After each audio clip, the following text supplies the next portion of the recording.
जय हिंद साथियों, स्वागत है आप सभी का एजुकेशन की एट 6 में। और रुख करते हैं बिहार की तरफ।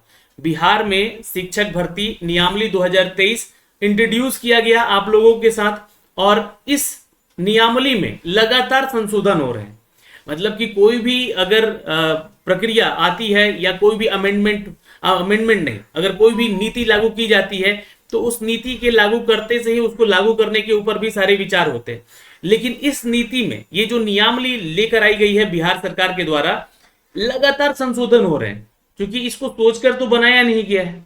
अब हर एक तरह के छात्र है, किसी ने सीटेट दिया है, किसी ने नहीं दिया है, किसी का बीएड है, किसी का डीएलएड है, किसी का बीएड डीएलएड नहीं है।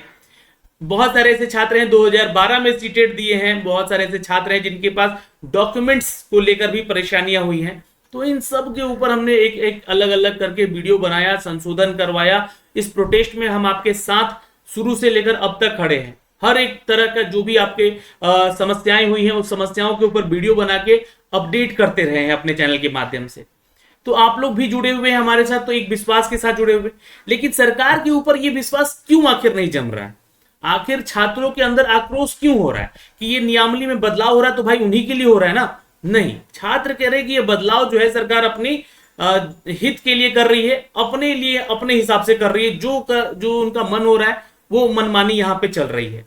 अब ये बदलाव को लेकर कल एक बहुत बड़ा बयान आ गया, एक और नया बदलाव देखने को मिला। 27 तारीख को मंत्री परिषद की बैठक हुई है। मंत्री परिषद की इस बैठक में माननीय मंत्री जी और हमारे माननीय मुख्यमंत्री जी ने यहाँ पे एक अपडेट दे दिया है। ये अपडेट आज की न्यूज़पेपर में भी आपको देखने को मिलेगा और आपके ऑफिशियल वेबसाइट पे भी जाके आपको सारी चीजें देखने को मिल सकती हैं। इसमें एक डोमिसाइल नीति लागू की गई थी कि सिर्फ और सिर्फ बिहार के छात्र ही बिहार भर्ती शिक्षक भर्ती के लिए आवेदन कर सकता है। लेकिन कल इसमें एक बहुत बड़ा बदलाव हो गया है।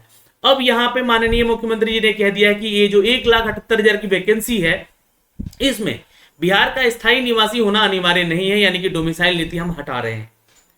तो जाहिर सी बात है कि भाई किसी के सामने खाना रख दो और खाना छीन लो, फिर तो दुख तो होगा ही। देखिए, दुख बहुत सारे ऐसे छात्रों को हो रहा है जो छात्र बिहार के हैं। एक तो उनके पास रोजगार नहीं है, इतनी बड़ी वैकेंसी आई है, उसके ऊपर भी इतनी सारी नियमावली आपने डाल रखी है, इतनी सारी यहाँ पे एलिजिबिलिटी क्राइटेरिया डाल रखी है, जिसके चलते वो फॉर्म भर नहीं पा रहे हैं।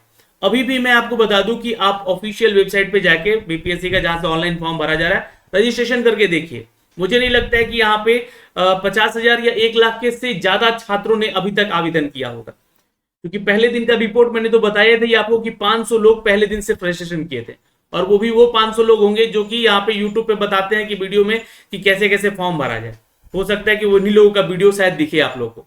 फिलहाल यहाँ पे विवाद उठ रहा है कि इस नियमावली में अन्य राज्य के छात्रों को मौका दिया जा रहा है, वो ना दिया जाए। और इसको लेकर आज बेतिया में इसका विरोध प्रदर्शन भी किया गया। कल पटना में होगा, परसों रोहतास में होगा। ऐसी करते करते पूरे बिहार भर में ये आग फैलेगी। और बिहार में अन्य राज्य के छात्रों को क्यों बुलाया जा रहा है, इसके पीछे भी मैंने इसके ऊपर कल एक वीडियो बनाया था। इसके पीछे क्या मंशा है सरकार की, वो चीजें मैंने यहाँ पे अपने फैक्ट को रखे हैं, अपने तथ्यों को रखे हैं। लेकिन इसके पीछे एक और कारण है। देखिए, एक ऐसा वर्ग भी है यहाँ पे जो कि इस परीक्षा में शामिल होने को उनको मौका दिया गया है। जी हाँ, मैं बात कर रहा हूं नियोजित शिक्षकों की। अब ये नियोजित शिक्षक बिहार में 50,000 या 1 लाख के आसपास हैं जो कि कार्यरत हैं। अब उनसे भी ये लोग फॉर्म भरवा रहे हैं। ठीक है, आप फॉर्म भरवा सकते हैं, पैसे ले लीजिए उनसे, भैया एग्जाम मत दिलवाइए उन सबको। क्योंकि आप लोग को अगर उनको प्रमोट करना है, उनको राज्यकर्मी का दर्जा देना है, तो आप उनका डिपार्टमेंटल एग्जाम ले लीजिए।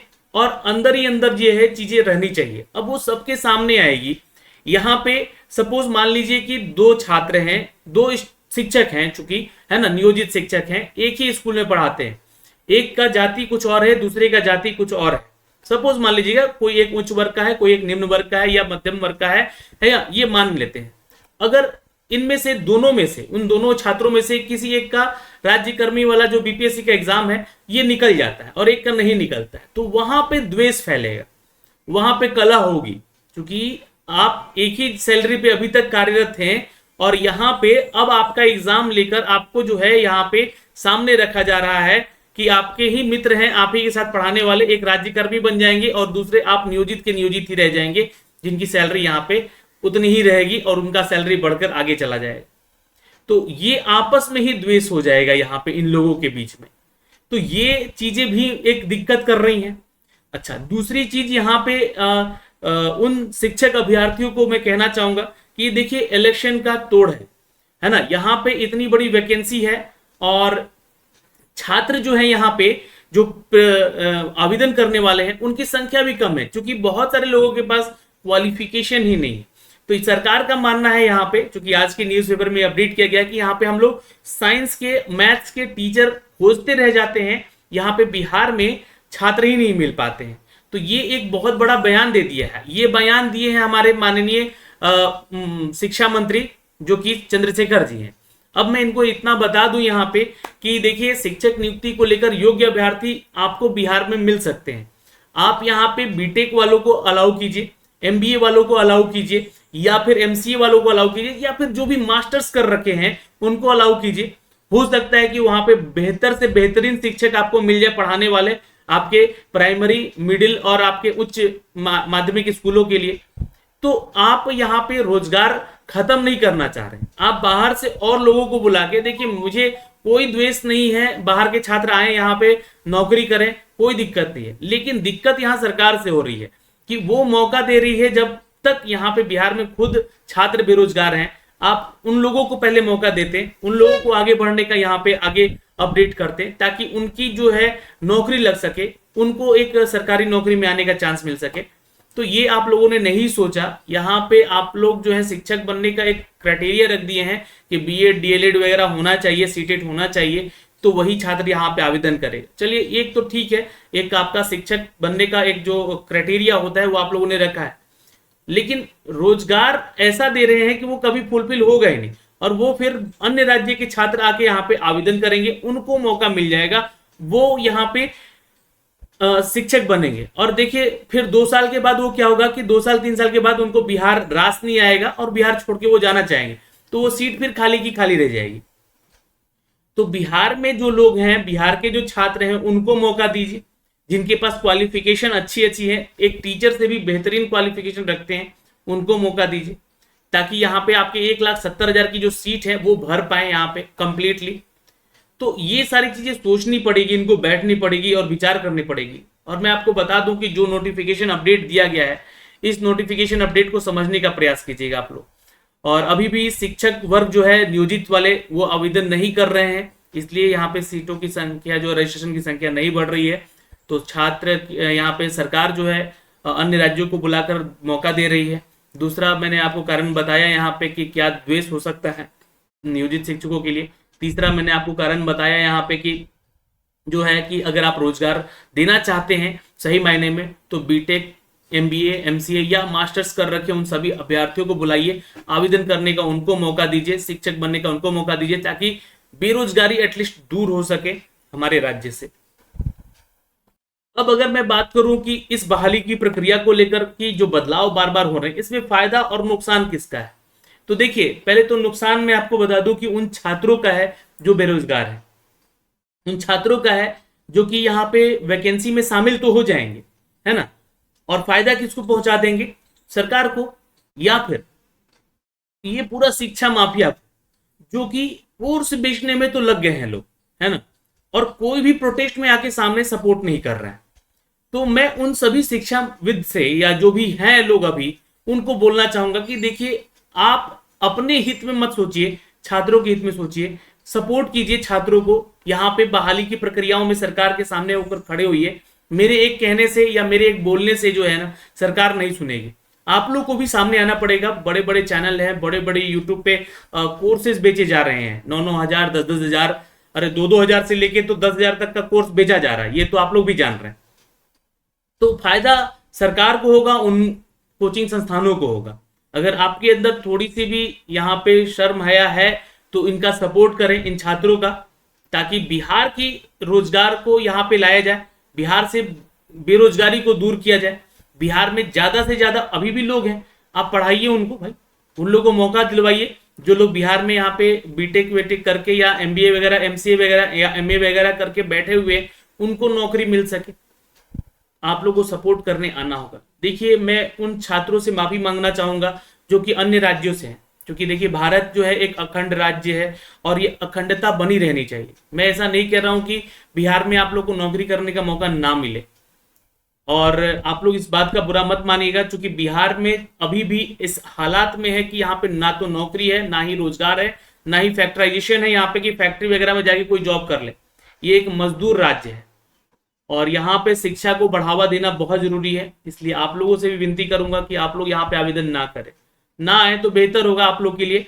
अब किसी को हो सकता है कि ये बातें बुरी लगेंगी, उनसे मैं माफी मांगना चाहूंगा, क्योंकि आप लोग को भी मौका मिलना चाहिए नौकरी करने का। हो सकता है कि आपकी सरकारें जो है राज्य की, वो यहाँ पे आप लोग को नौकरी में पार्टिसिपेट करने का ज्यादा मौका नहीं दे रही है, तो आप लोग अन्य राज्यों की तरफ मूव करेंगे ही। तो यहाँ भी वही हालात है और यहाँ बदतर से बदतर हालात है। तो 1,78,000 की जो हुई वैकेंसी है, इसमें सिर्फ बिहारियों को ही, बिहार के छात्रों को ही मौका देने को यहाँ पे मिले आगे भी, और इनको यहाँ पे बेरोजगारी जो है ये दूर करने का मौका सरकार दे यहाँ पे। और सरकार से विनती है, हमारा कोई द्वेष नहीं आपसे, आप अच्छा से काम करें और बिहार की बेरोजगारी के ऊपर चर्चा करें, बिहार की बेरोजगारी के ऊपर काम करें, तो शायद ये बेहतर होगा।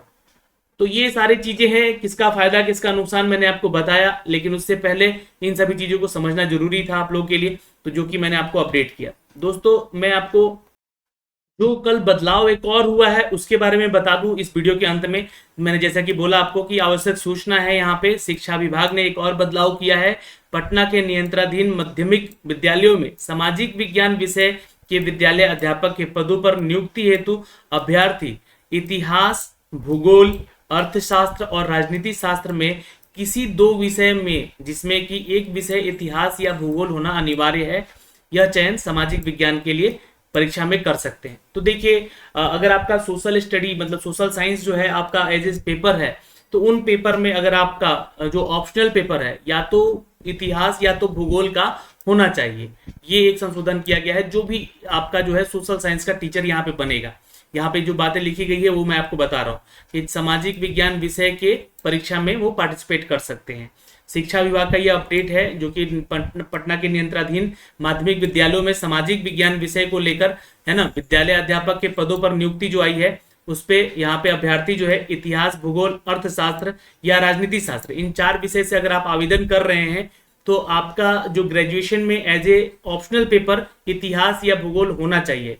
इसके अलावा जैसे कि मान लीजिए अगर आप यहाँ पे आपका भूगोल पेपर है ना, मेन पेपर भूगोल है, ऑनर्स पेपर, तो आपका ऑप्शनल पेपर जो है एक इतिहास का होना जरूरी है। अगर आपका मेन पेपर जो है यानी कि ऑनर्स पेपर अर्थशास्त्र है, तो इतिहास या भूगोल में से कोई एक पेपर जो है आपका ऑप्शनल पेपर में होना चाहिए। यही बात यहाँ पे लिखी गई है, ये अनिवार्य कर दिया गया है। तो ये एक और बदलाव यहाँ पे बीपीएससी के माध्यम से किया गया है। और ये बाकी जो नोटिफिकेशन आपके सामने दिया गया है, नियमावली में बदलाव किया गया, भारत का नागरिक होना चाहिए। अब आपको आवेदन करने को लेकर बिहार के स्थायी निवासी होना अब अनिवार्य नहीं है। अन्य राज्य के छात्र भी यहाँ पे अब आवेदन कर सकता है और कर सकती हैं। तो ये हद तक संशोधित समझा जाएगा। ये अपडेट कैबिनेट की तरफ से भी कर दिया गया, मंत्रिपरिषद की भी कर गया है। लेकिन इसको लेकर लगातार जो प्रोटेस्ट अभी मतलब होंगे और या हो रहे हैं, इसको लेकर ये वीडियो मैंने बनाया है। तो अभी के लिए इस वीडियो में इतना ही, और किसी को ये वीडियो अगर बुरी लगी हो तो क्षमा करेंगे, और किसी को अगर इसकी सच्चाई से अवगत मैंने कराया है तो प्लीज़ वीडियो को शेयर कीजिएगा। जय हिंद।